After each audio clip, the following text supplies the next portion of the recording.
सो आज हमारा जो ये वीडियो है वो रहेगा डिटर्मिनेंट के बेसिक कंसेप्ट्स के बारे में, करेक्ट। और उसके रिलेटेड हम देखेंगे किस तरह से एक्सरसाइज 4.1 हमारी सॉल्व होती है। क्यों? क्योंकि ये हमारा जो है वो है chapter number 4 as per your NCERT text book. So हमने ऑलरेडी मैट्रिसेस वाला चैप्टर सीख लिया है।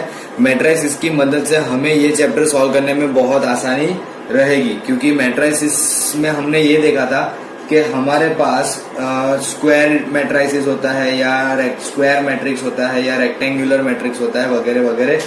तो कुछ चीजों को हमें ध्यान में रखना है कि भाई कब हम उस पर्टिकुलर मैट्रिक्स को डिटर्मिनेंट में बोल सकते हैं और कब उसे नहीं बोल सकते। मैट्रिसेस में हमने लास्ट में पहुंचते पहुंचते ये देखा था कि जितना भी हमने लास्ट में सॉल्व किया था वो सब के सब जो था वो स्क्वायर मैट्रिक्स के लिए था, करेक्ट। सो यहाँ पे भी हमें वही चीज को फॉलो करके आगे बढ़ना है कि ये जो हमारा मैट्रिसेस है वो स्क्वायर मैट्रिसेस रहेगा और स्क्वायर मैट्रिक्स को ही हमें डिटर्मिनेंट में कन्वर्ट करना है। सो ध्यान से सुनना, मैं कुछ आपको डेफिनेशन के फॉर्म में बता रहा हूं। To every square matrix A of order n we associate a real number, we associate a real number, correct. अब वो जो नंबर है, sorry, we associated a number, वो आइदर रियल हो सकता है या फिर कॉम्प्लेक्स हो सकता है। बट ये तभी पॉसिबल हो सकता है जब आपका दिया हुआ मैट्रिक्स 3x3 यानी कि स्क्वायर मैट्रिक्स हो। अगर स्क्वायर मैट्रिक्स होगा तो ही उसके लिए हम एक नंबर एसोसिएट कर सकते हैं। वो नंबर एसोसिएट करने को बोला जाता है डिटर्मिनेंट। जो वैल्यू मिलेगी उस पर्टिकुलर मैट्रिक्स की, that is called as determinant, correct. उसे हम डिटर्मिनेंट कहेंगे। अब एक सिंपल से फॉर्म में मैं आपको सिखाता हूं। जैसे हमने 11th में फंक्शन सीखा था। मान लो कि यहाँ पे हमारे पास बहुत सारे मैट्रिसेस m है, करेक्ट, और उनके वैल्यूज k है। तो हम एक फंक्शन डिफाइन कर देते हैं m से लेके k तक, करेक्ट। अब मैंने क्या किया कि भाई मैंने कोई एक पर्टिकुलर मैट्रिक्स उठाया, कैसे? तो मैंने a बोल दिया और इसके लिए आंसर आएगा स्मॉल k। अब ये a जो है वो कहाँ से आया होगा? ये हमारे कोई भी एक मैट्रिक्स का होगा। ये k जो है स्मॉल k वो कहाँ पे होगा? कैपिटल K में। मतलब हमने यहाँ से कोई डोमेन से वैल्यू उठाए और उसका लिए यहाँ पे को डोमेन में आंसर हमें मिल जाएगा। So this is how we define by a function, correct. अब मान लो कि भाई आपके पास कोई एक 2x2 का मैट्रिक्स है which look something like this 1 2 3 4। अगर मुझे इसे डिटर्मिनेंट के फॉर्म में लिखना है तो कैसे लिखूंगा? Determinant of A equals to 1 2 3 4। इस तरह से मैं इसको एक्सप्रेस करूंगा। और I can express this as determinant of A. Please don't consider this as modulus. ये मॉड्यूलस नहीं है। This is not modulus, it's a symbolic representation of determinant, है ना। आप लोग इसको मॉड्यूलस कंसिडर नहीं करोगे और आपके जो स्क्वायर मैट्रिक्स होंगे वो ही डिटर्मिनेंट में कन्वर्ट होंगे। उसके अलावा कुछ भी डिटर्मिनेंट में कन्वर्ट होगा नहीं। Only square matrix, it should be either 2x2 3x3 4x4, ऐसे जो भी होंगे वो चलेगा। लेकिन हमारी ये जो स्टडी है वो लिमिट रहेगी to the determinant of 3x3। हम उससे ज्यादा आगे नहीं बढ़ेंगे, करेक्ट। चलो अब बातें करते हैं कि भाई डिटर्मिनेंट के ऑर्डर कैसे होगा। तो जैसे मैंने अभी अभी आपको कहा कि भाई डिटर्मिनेंट जो है वो 2x2 में 3x3 में ऐसे आ सकता है। तो वो कुछ इस तरह से हम स्टडी करते हैं कि सबसे पहला determinant of order 1, determinant of order 1 या तो determinant of matrix of order 1। तो सपोज आपके पास कोई एक मैट्रिक्स है जो ओनली 1 ऑर्डर का, मतलब कि 1/1 का है। तो अगर ये A मेरा मैट्रिक्स ऐसा है तो उसके डिटर्मिनेंट ऑफ A की वैल्यू जो है वो सिंपली A ही आएगी, क्योंकि हम इसमें और कुछ कर नहीं सकते, है कि नहीं। वैसे ही अगर डिटर्मिनेंट है of a matrix of order 2, ध्यान से देखना, हाँ आपको ये ऑलरेडी आता है। जहां तक मेरा मानना है आपने ये सारी चीजें ना ऑलरेडी फिजिक्स में सॉल्व की हुई है, करेक्ट। सो मान लो कि भाई मेरे पास 2x2 ऑर्डर का एक मैट्रिक्स है जो कुछ ऐसा दिख रहा है A11 A12 A21 और A22। इसे अगर मैं डिटर्मिनेंट फॉर्म में लिखूंगा तो determinant of A will become A11 A12, A21 और A22। अब आएगा क्वेश्चन ये कि हम ये 2/2 का डिटर्मिनेंट सॉल्व करेंगे कैसे। तो ये 2/2 का डिटर्मिनेंट सॉल्व करने के लिए क्या करना है वो ध्यान से देखो। तो मैंने आपको आगे मैट्रिसेस के एक वीडियो में सिखाया था कि this is your primary diagonal. ये जो है आपका प्राइमरी डायगोनल बोल सकते हो या इसको प्रिंसिपल डायगोनल भी बोल सकते हो, करेक्ट। वैसे ही ये जो है ये होगा आपका सेकेंडरी डायगोनल, करेक्ट। सो कैसे फाइंड करेंगे वैल्यू ऑफ दिस 2/2 डिटर्मिनेंट। तो ये 2/2 डिटर्मिनेंट वैल्यू के लिए क्या करना है, आपको प्रिंसिपल डायगोनल का प्रोडक्ट लेना है, मतलब इन दोनों का प्रोडक्ट जो क्या आएगा A11 इंटू A22 माइनस करके सेकेंडरी डायगोनल का प्रोडक्ट। तो सेकेंडरी डायगोनल में है A21 A12। This is going to be determinant of A if it is of order 2/2। अगर आपका डिटर्मिनेंट ऑफ ऑर्डर 2/2 का है तो हम इस तरह से इसको सॉल्व करेंगे। समझ में आया? ये ऑलरेडी आपने फिजिक्स में सीख लिया होगा। I don't think so this is very new for you, but as of पहली बार मैथ्स में सीख रहे हैं तो ये मेरी रिस्पॉन्सिबिलिटी होती है कि मैं आपको फिर से अच्छे से एक बार बता दूं। तो this is how we solve, जिसमें आपको खास ध्यान रखना है primary diagonal and secondary diagonal. Primary diagonal का प्रोडक्ट माइनस सेकेंडरी डायगोनल का product will give you the value of determinant of order 2। Simple.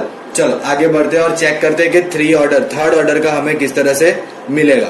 चलो तो अब देखते हैं कि हम किस तरह से determinant of a matrix of order 3 को अप्रोच करेंगे, करेक्ट। अब देखो determinant of matrix of order 3 को सॉल्व करने के लिए मान लो कि आपके पास एक 3/3 ऑर्डर का मैट्रिक्स अवेलेबल है which look something like this. देखो मैं पोजीशन के हिसाब से लिख रहा हूं ना, A11 A12 A13 A21 A22 A23 A31 A32 और A33। ये मेरे पास एक मैट्रिक्स है, करेक्ट। अब ये मैट्रिक्स को हमें कन्वर्ट करना है in the form of a determinant. तो इसको डिटर्मिनेंट में कन्वर्ट करने के लिए क्या लिखेंगे, determinant of A equals to कुछ इस तरह से बनेगा, A11 A12 A13 A21 A22 और A23 A31 A32 और A33। This is how our 3/3 order determinant will be generated. अब आता यहाँ पे मुद्दा ये है कि how can we solve the 3/3 determinant. हमने 2/2 सॉल्व करने के लिए कैसे देखा कि भाई प्राइमरी डायगोनल का प्रोडक्ट माइनस सेकेंडरी डायगोनल, तो वो हमें सीधे सीधे आंसर दे देगा। But how can we solve a determinant of order 3/3। तो इस पर्टिकुलर डिटर्मिनेंट को सॉल्व करने के हमारे पास टोटल 6 केसेस है। कैसे 6 केस है, तो हम हर एक रो से एक्सपांड कर सकते हैं या हर एक कॉलम से, correct. We can expand either with the first row, second row और third row. Same we can expand with the first column, second column और थर्ड कॉलम। मैं फिलहाल आपके लिए 1 या 2 कंसेप्ट बताने की ट्राई करता हूँ, rest you can try to understand by yourself. तो फिलहाल मैं जो कर रहा हूँ वो कर रहा हूँ एक्सपांड विथ या expand along first row, correct. हम फर्स्ट रो के अलोंग में इसे एक्सपांड कर रहे हैं। ध्यान से देखना, फर्स्ट रो के अलोंग में एक्सपांड करना है, मतलब we are looking at the first row. हमारे लिए फर्स्ट रो जो है वो सबसे ज्यादा इंपॉर्टेंट रहेगी, correct. This is our first row. अब करना क्या है, अब करेंगे ये कि जब हम फर्स्ट रो को लेके एक्सपांड करते हैं ना, तो कुछ चीजों का हमें रखना पड़ता है यहाँ पे ध्यान। अब वो ध्यान जो है ना वो हमें बहुत अच्छे से रखना पड़ेगा। कैसे करेंगे, सो सपोज मान लो हम स्टार्ट कर रहे हैं फर्स्ट रो के पहले एलिमेंट से, करेक्ट। जो कैसे फाइंड करेंगे, तो वो आएगा -1। अब यहाँ पे देखो तो ये क्या है 1 1, सो -1 के पावर में लिख दो 1 + 1, करेक्ट। इसको आप ऐसा समझ सकते हो कि -1 के पावर में रो प्लस कॉलम इनटू A11। अब A11 मिलने के बाद will convert this into a 2/2 determinant. क्या करेंगे, इसे 2/2 के डिटर्मिनेंट में कन्वर्ट करेंगे। वो कन्वर्ट करने के लिए क्या करेंगे, तो हम उस पर्टिकुलर एलिमेंट की कॉलम और रो को ढक देंगे। सिंपल, जो A11 है उसके लिए कर रहे हैं तो A11 की रो और कॉलम को ढक देना है। उनको ढक देंगे तो हमारे पास क्या कौन से एलिमेंट बचे? I can see A22, A23, A32 और A33। इस तरह से हमें इन एलिमेंट्स को लिख देना है। आई होप कि आपको समझ में आ रहा है मैं क्या कहने की ट्राई कर रहा हूं। करेक्ट, क्या किया हमने? -1 इंटू पावर में, -1 के पावर में उसी नंबर की रो और उसी के कॉलम का एडिशन। करेक्ट, उसके बाद हमने क्या किया? तो हमने A11 लिखा और A11 जहां पे भी है उसकी रो और कॉलम को हमने हाइड कर दिया। वो हाइड करने के बाद जो एलिमेंट्स बचेंगे वो आपको ये 2x2 के डिटरमिनेंट में रखने हैं। सिंपल, चलो आगे बढ़ते हैं। फिलहाल मैं यहाँ पे प्लस की साइन दे रहा हूँ, फिर मैं आपको सारा लॉजिक बताऊंगा कि क्या करेंगे। फिर वापस -1। अब A12 के लिए करें तो देखो पावर में 1 + 2 आ जाएगा इंटू A12। अब इसकी रो और कॉलम ढक दो, तो ये उसकी कॉलम है और ये उसकी रो है कि नहीं? इतना ढक गया। बचा क्या? A21, A23, A31, A33। तो मैंने यहां लिख दिया A21, A23, A31, A33 plus -1 अब 1 + 3 हो जाएगा क्योंकि फर्स्ट रो थर्ड कॉलम में गए, इंटू A13। अब उसकी रो और कॉलम को ढकेंगे, दिस इज कॉलम और ये रो। उनको ढकने के बाद जो बचेगा वो है A11, A22, A31 और A32। इस तरह से हम इसको एक्सपांड करते हैं। This is one of the way, ये एक तरीका है। वैसे आप सेकेंड रो से, थर्ड रो से, first column, second column, third column कहीं से भी कर सकते हो। इसीलिए मैंने कहा कि इसको एक्सपांड करने के हमारे पास कितने तरीके हैं? टोटल 6 तरीके हैं। सिंपल। अब देखो ध्यान से, तो -1 वाला जो पार्ट है ना उसके ऊपर जो है वो है I + J, मतलब रो प्लस कॉलम। अब I + J जो है वो या तो इवन आएगा या तो ऑड आएगा, है ना? अगर इवन हो रहा है सम, इन दोनों का सम अगर इवन हो रहा है तो ये पॉजिटिव हो जाएगा और ऑड हो रहा है तो नेगेटिव। तो देखो ये इवन हो रहा है तो पॉजिटिव, सो हमें मिलेगा सिर्फ A11 into A22, A23, A32, A33। अब 1 + 2 जो है वो ऑड होके -A12, इसके लिए A21, A23, A31, A33 और फिर प्लस क्यों? क्योंकि वापस पावर इवन है, सो A13 उसके साथ A21, A22 और यहाँ पे A31 और A32। इस तरह से एक्सपांड होता है। अब 2x2 का आपको आता है कि इसका प्राइमरी डायगोनल का प्रोडक्ट माइनस सेकेंडरी डायगोनल का product. So 2x2 I am not going to solve for you, है कि नहीं? हमें ये पूरा एक्सपांड करके देखने की जरूरत नहीं है कि क्या बन रहा है। वो फॉर्मूला ऐसे भी आपको याद रहनी नहीं है। आपको सिंपली इतना सीखना है कि किस तरह से एक्सपांड करेंगे। चलो अब एक्सपांड करते हैं, यानी कि एक्सपांशन अलोंग सेकेंड कॉलम। चलो बस हमने फर्स्ट रो से किया तो सेकेंड कॉलम से करते हैं। सेकेंड कॉलम से इसका एक्सपेंशन कैसे होगा? सेकेंड कॉलम कौन सी है? ये वाली, है ना? सो वापस से -1 का पावर 1 + 2 तो ऑड है, तो मैं नेगेटिव A12 उसका डिटरमिनेंट कैसे बनेगा? ये रो कॉलम और ये रो ढक देने की, तो A21, A23, A31, A33। फिलहाल मुझे यहाँ पता नहीं है साइन कन्वेंशन, तो मैंने लिख दिया प्लस। करेक्ट। अब दूसरी कॉलम से कर रहे हैं, सो this is our second column, correct, है ना? अब A22 मतलब -1 का पावर 2 + 2 इवन, सो 1 ही आएगा, सो पॉजिटिव रहेगा A22। अब इसकी रो और कॉलम ढक दो, तो बचा कौन सा? A11, A13, A31, A33, correct. अब A32 से करेंगे तो 3 + 2 देखो 5 होता है, तो ये माइनस होके A32 और इसके लिए 2x2 का कैसे बनेगा? तो कॉलम और ये रो ढक दो। सो ये रो और ये कॉलम ढक गई, तो A11, A13, फिर A21 और A23। इस तरह से आपका ये बनेगा, करेक्ट। अब यहाँ पे देखो तो ये कैसी है sign convention? Minus plus minus, यहाँ पे कैसी आई थी, प्लस माइनस प्लस। तो मैं आपके लिए क्या कर रहा हूँ, इस डिटर्मिनेंट को एक साइन कन्वेंशन में कन्वर्ट करके बताता हूँ। किसमें कन्वर्ट कर रहा हूँ, एक साइन कन्वेंशन में। वो साइन कन्वेंशन आपकी कुछ ऐसे आएगी, ध्यान से देखना। Correct, 1 + 1 even, so plus, 1 + 2 odd negative, 1 + 3 even positive, 2 - 2 + 1 3 odd, 2 + 2 4 odd, 3 + 1 4 minus plus, है ना। इस तरह से बनेगा। जब मैंने पहले रो से एक्सपांड किया तो I got plus minus plus plus minus plus. जब मैंने सेकेंड कॉलम से एक्सपांड किया तो I got minus plus minus, देखो माइनस प्लस माइनस। तो अब आप कोई भी रो या कॉलम से करोगे तो ये साइन कन्वेंशन आपको डायरेक्टली हेल्प कर सकती है। ये याद नहीं रखना है, ये अपने आप दिमाग में छप जाएगा, डोंट वरी अबाउट इट। आप एक बार देखोगे इसको तो समझ में आ जाएगा। इजी वे में अगर मैं आपको बोलूं समझने को तो ये है कि diagonal, whether it is primary और सेकेंडरी, डायगोनल के एलिमेंट हमेशा पॉजिटिव आएंगे और जो डायगोनल के एलिमेंट नहीं है वही 4 जगह पे नेगेटिव है, 1 2 3 और 4। उनके अलावा हर एक जगह पे अगर आप देखो ध्यान से तो वो सारे के सारे कैसे है, पॉजिटिव।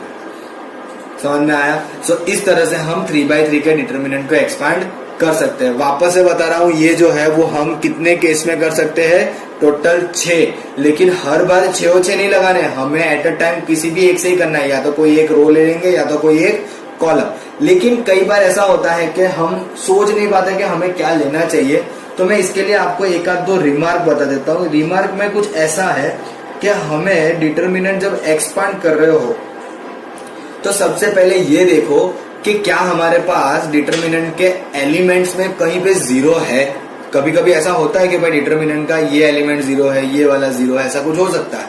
तो ये ढूंढो कि डिटर्मिनेंट में कहाँ 0 है। अब ये अगर मिल रहा है कि भाई हाँ डिटर्मिनेंट में कोई एलिमेंट 0 है, अब ये चेक करो कि ऐसी कौन सी रो है या कॉलम है जिसमें मैक्सिमम 0 है। समझना ध्यान से। हाँ, पहले ये देखेंगे कि 0 है। 0 मिलने के बाद ये देखना है कि कौन सी रो या कौन सी कॉलम ऐसी है जिनमें मैक्सिमम 0 है। जो रो या कॉलम में मैक्सिमम 0 होंगे उस रो से हम एक्सपांड करना प्रीफर करेंगे। Why I am telling you this? अब मान लो कि भाई ये 1 है और ये 0 0 है ना। तो सिंपली यही मिलेगा क्योंकि A12 जो 0 है तो उसका इसके साथ मल्टीप्लीकेशन 0 ही आना है। A13 जो 0 है उसका इसके साथ का मल्टीप्लीकेशन 0 ही आना है। सो ये पूरा हट जाएगा, सिर्फ इतना ही बचेगा। सो जितने 0 हमें मिलेंगे वो हमें हेल्प करेगा टू गेट द प्रॉब्लम और to expand the problem very easily. ये कंडीशन आपको बहुत केयरफुली ध्यान रखनी है, प्लीज ध्यान रखना। एक और रिमार्क है जो मैंने ऑलरेडी आपको इस तरह से बता दी, क्या कि अगर -1 का पावर i + j है तो i + j इवन होगा तो ये पॉजिटिव 1 हो जाएगा और i + j ऑड होगा तो वो नेगेटिव 1 हो जाएगा, जिससे हमारा ये वाला पर्टिकुलर केस ऑलरेडी बन गया।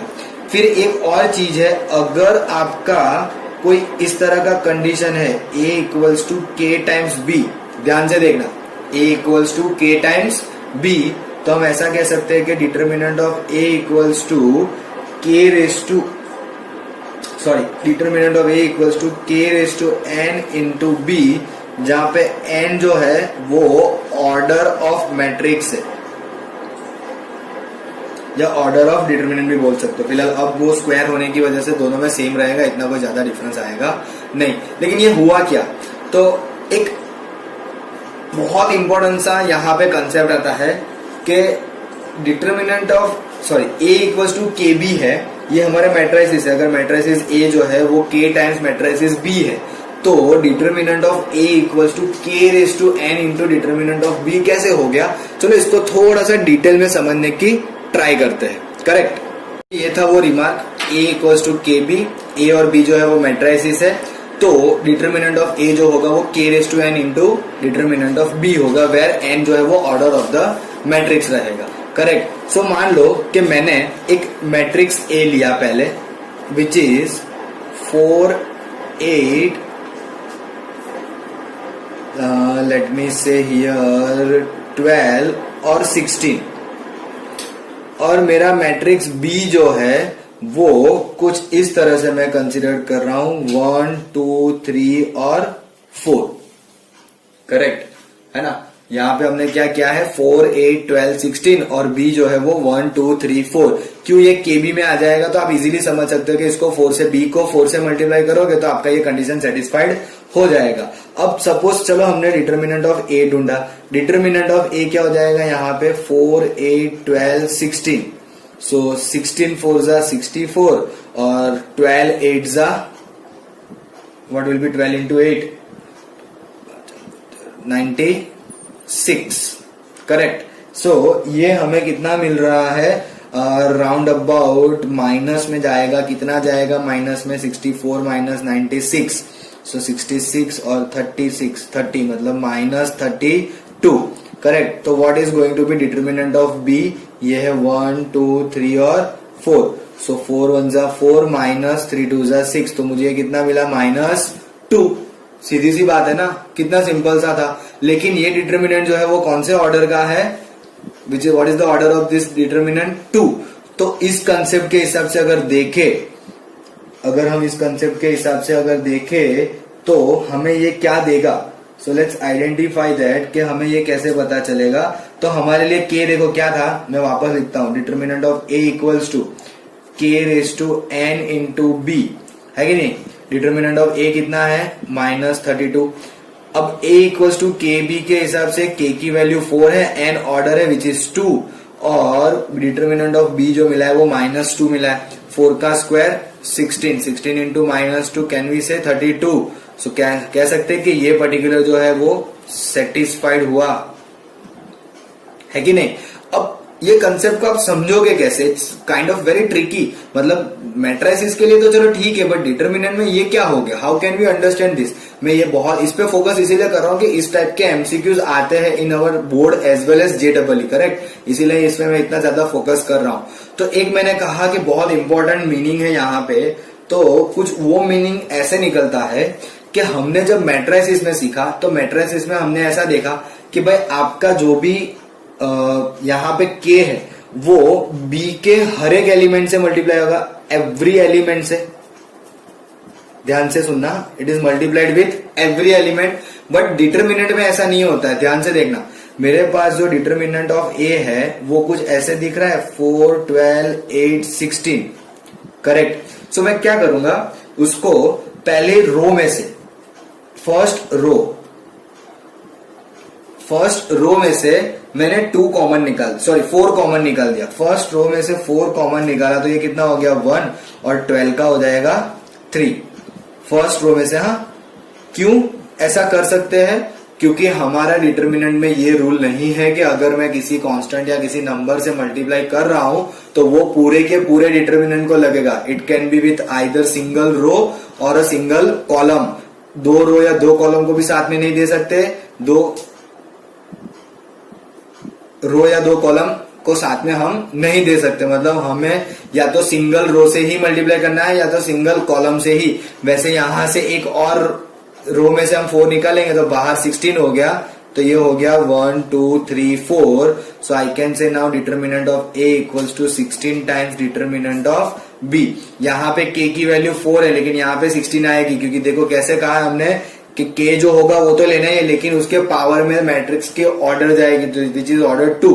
सो यहाँ पे आ गया इस तरह से। सो ये कंसेप्ट को हम प्रॉपर्टी में भी देखेंगे, don't worry about this one, but this is very very very important ना, इसको लाइटली लेना नहीं है। That is why I solve this for you people, है कि नहीं।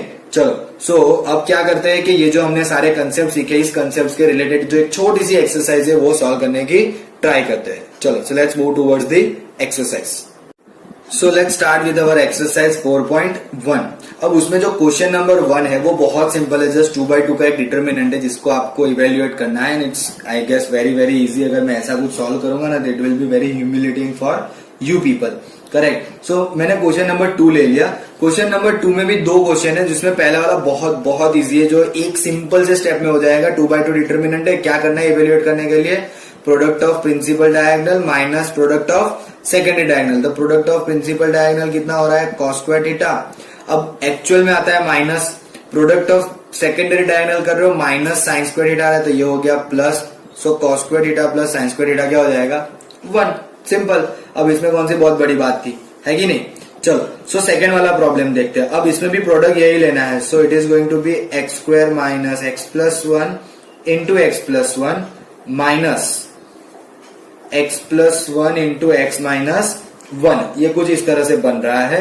अब अगर आप ध्यान दो तो मैं चाहूं तो एक्स प्लस वन कॉमन भी निकाल सकता हूं या फिर हम दूसरी तरीके से भी कर सकते हैं, but let me prefer with X plus one common. तो क्या बचेगा, X square minus x plus one, ये माइनस एक्स और minus minus plus one. So this is going to be X plus one X square minus two X plus two. सीधी सी बात है ना, इतना एक्सपांशन करोगे तो यही बचेगा हमारा, सिंपल।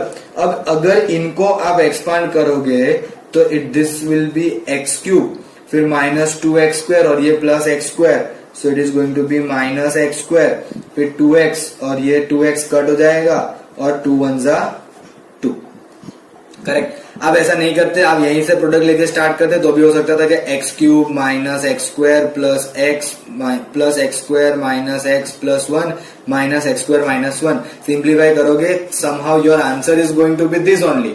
वो आप पे डिपेंड करता है कि आप किस तरह से सिंप्लीफिकेशन कर रहे हो, लेकिन इवेल्युएट करने के लिए क्या करना है, प्रिंसिपल डायगोनल का प्रोडक्ट माइनस सेकेंडरी डायगोनल का प्रोडक्ट, ये आपके लिए फिक्स है। इसके अलावा आप सिंप्लीफिकेशन कैसे करते हो that is totally up to you. जैसे जैसे डिफरेंट वे में आप करना चाहो कर सकते हो। The final outcome should remain same. क्यों? क्योंकि डिटर्मिनेंट का हमेशा यूनिक आंसर आएगा। डिटर्मिनेंट का आंसर जो आएगा वो कैसा आएगा, unique. You can't have more than one answer for a single determinant. एक डिटर्मिनेंट के लिए एक से ज्यादा आंसर पॉसिबल नहीं है। क्यों? क्योंकि हमने कंसेप्ट में क्या सीखा स्टार्टिंग में कि हम कोई वैल्यू एसोसिएट करते हैं उसे डिटर्मिनेंट बोलते हैं, और वो वैल्यू जो है वो हमारी हमेशा यूनिक आएगी। It can not have more than one value. आपका कोई भी डिटर्मिनेंट हो, आप किसी भी तरह से सॉल्व करो, it will always give you only one answer. एक से ज्यादा आंसर पॉसिबल नहीं है, सिंपल। चलो सो बढ़ते हैं आगे के प्रॉब्लम में। तो this is the fourth one. If a equals to 1 0 0 0 1 0 1 2 4, तो हमें शो करना है determinant of 3a equals to 27 of determinant a। ये वही लास्ट वाला रिमार्क है जिसपे मैंने बहुत फोर्स किया। एक्चुअली ये फोर्थ क्वेश्चन है, इसके ऊपर जो थर्ड क्वेश्चन है वो भी सेम है, वो 2x2 का है, which I already explain to you. That is why मैंने वो कंसिडर नहीं किया और मैंने 3x3 का प्रीफर किया। सो सबसे पहले हमारे पास मैट्रिक्स A है, पहले करना पड़ेगा इसका 3a। अगर 3a कर रहे हो इसका क्या मतलब है कि हमें हर एक एलिमेंट को 3 से मल्टीप्लाई करना है।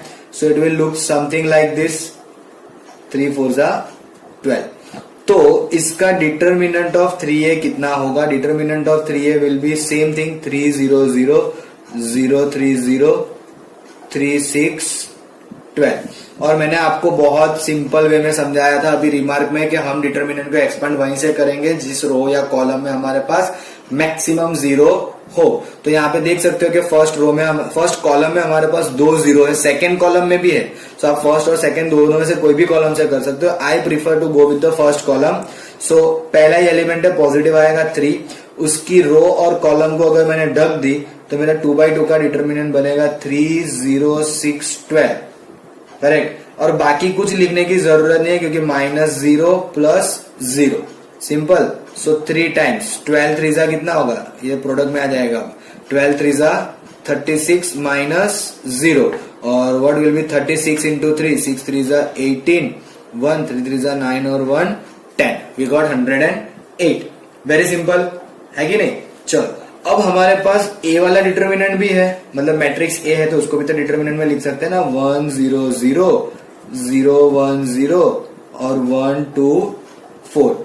इसको भी अगर मैं एक्सपांड करूं तो वो भी फर्स्ट कॉलम से हो जाएगा 1, उसके लिए 2x2 का डिटर्मिनेंट बनेगा 1 0 2 4, उसकी रो और कॉलम को ढक दो। सो 1 इंटू 4 1 जा 4 एंड दैट इज 4 ओनली। तो हमें शो क्या करना था कि determinant of 3a, so this is equation number 1, जो डिटर्मिनेंट ऑफ 3a का आंसर है, करेक्ट। और this should be 27 time determinant of a होना चाहिए। सो अगर मैं 27 इंटू 4 करूं तो कितना आएगा, ऑब्वियसली 108, 7 4 जा 28, पावर में 2, 4 2 जा 8 2 10, 108। So from 1 and 2 we can easily say determinant of 3a equals to 27 times determinant of a. This is how we can solve this kind of a problem. Correct? चलो समझ में आया सबको अच्छे से? ओके चलो आगे बढ़ते हैं. सो नेक्स्ट प्रॉब्लम जो है वो है 7th one. So in between जो 5th और 6th है वो 3/3 के डिटर्मिनेंट है. सो आई होप कि मैंने 3/3 डिटर्मिनेंट आपको अच्छे से समझाया है so that you people can try that by yourself. Simply आपको कोई भी रो या कॉलम से जैसे हो ऐसे एक्सपांड कर सकते हो, क्योंकि क्वेश्चन ने आपको कुछ इतना स्पेसिफिकली बताया नहीं है कि आपको उसको किस तरह से इवेल्युएट करना है. So it is totally up to us. आपको फर्स्ट रो फर्स्ट कॉलम जो प्रीफर हो वो कर सकते हो. बस ध्यान में क्या रखना है, ध्यान में ये रखना है कि कहाँ जीरो है, और अगर जीरो है तो कितने जीरो है कोई पर्टिकुलर रो या कॉलम में, और वो वाली रो या कॉलम आपको प्रेफर करनी है. अगर नहीं है एक भी जीरो तब तो कोई प्रॉब्लम नहीं है, आप कोई भी रो या कॉलम से कर सकते हो. लेकिन मेरा एक सजेशन रहेगा कि अगर आपके डिटर्मिनेंट में एक भी जीरो नहीं है, always go with the first row. ध्यान से सुनना, वापस एक बार बोल रहा हूं कि अगर आपके डिटर्मिनेंट में एक भी जीरो नहीं है तो हमेशा एक्सपांशन फर्स्ट रो से ही प्रीफर करना, उसके अलावा नहीं. सिंपल, कोई फर्क नहीं पड़ेगा, but it is a mandatory thing कि जितना आपको एक जगह से करना प्रीफर करोगे उतना आपके लिए बेटर रहेगा. सिंपल. चलो moving towards the 7th one. इसमें करना क्या है, हमें ढूंढनी है वैल्यू ऑफ एक्स. अब इसमें दो प्रॉब्लम है, मैंने एक लिया है, दूसरा आप लोग ट्राई कर सकते हो क्योंकि सेम काइंड है. करना क्या है कि हमें 2/2 के दो डिटर्मिनेंट दिया और वो दोनों बोले हैं equal. Correct. So this is 2 2 4 1 and this is equals to 2x 6 4x. अब ये दोनों डिटर्मिनेंट जो है वो है इक्वल. तो सिंपली मुझे करना ये है कि इसका करना है क्रॉस मल्टीप्लीकेशन, मतलब के डिटर्मिनेंट की value. So it will be 2 1 जा 2 माइनस 4 2 जा 8. यहाँ पे 2x इंटू एक्स मतलब 2x स्क्वायर और 6 4 जा 24. सिंपल है कि नहीं, इजी. चलो अब करेंगे क्या, अब करने के लिए हमें सिंप्लीफाई करना है. तो 2 में से 8 गए तो -6, 2x स्क्वायर माइनस 24, -6 भी इधर ही ले लो. सो 2x स्क्वायर प्लस 6 हो जाएगा, तो this will become -18 equals to 0.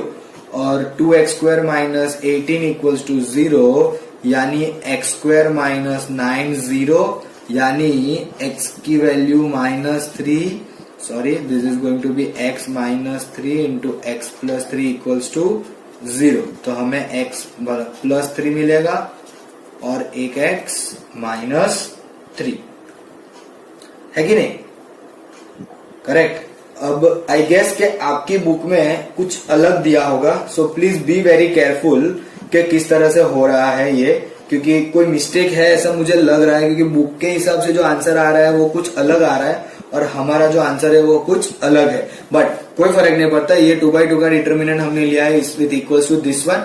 इसी मेथड से हमें सॉल्व करना है. आंसर कुछ भी आ सकता है, it may be complex, it may be square root, it may be real number, it may be anything. Correct. हमारा यहाँ पे +3 और -3 and that is not an issue. बहुत सिंपल सा प्रॉब्लम है. शायद सेकंड वाले का आंसर कुछ अलग भी हो सकता है. करेक्ट. So be careful. अब आप सोच रहे होंगे मैंने बोला कि यूनिक आता है. हाँ, आंसर यूनिक ही है, बट ये तो एक्स की जगह पे पुट करने वाले हैं. अब आप एक्स की जगह पे पुट करोगे तो समहाउ ये दोनों डिटर्मिनेंट का वैल्यू सेम आएगा. क्यों? तो मैंने अगर मान लो 3 रखा, सो 3 2 जा 6 और 3, तो ये कितना हो जाएगा 18 है कि नहीं. 6 सॉरी 3 2 जा 6 और यहाँ पे 3, सो 6 3 जा 18. करेक्ट. सो ये 18 आएगा. अब अगर मैंने -3 भी लिए होते तो भी इन दोनों का प्रोडक्ट तो 18 ही आ रहा है ना, दोनों नेगेटिव हो गए, कोई चेंज आएगा ही नहीं आपके नंबर में. So that is why we can have a different value of X, but determinant की वैल्यू चेंज नहीं हो रही है. The value of the determinant is going to be same only. Correct. So इस तरह से हम इस तरह के प्रॉब्लम्स को सॉल्व कर सकते हैं. सिंपल. ये था आपका basic concept, order of a determinant और किस तरह से डिटर्मिनेंट को एक्सपांड किया जाता है. सो आई होप कि आपको आज के इस वीडियो में जो भी हमने कंसेप्ट सीखे हैं वो अच्छे से समझ में आए होंगे. ये बहुत बेसिक कंसेप्ट है, बहुत सिंपल है. एक बार वीडियो देखोगे आपको बहुत इजीली समझ में आ जाएगा. It's not that difficult at all, है कि नहीं. Just simply go through the video properly and you will be done with it, है ना. और अच्छे से काम करना. आई होप कि आपका ये जो लॉकडाउन पीरियड है वो कुछ यूटिलाइज हो रहा हो. So as I always tell कि हो सके उतना अपने फ्रेंड्स के साथ शेयर कीजिए and please do like share and subscribe our channel. Thank you so much.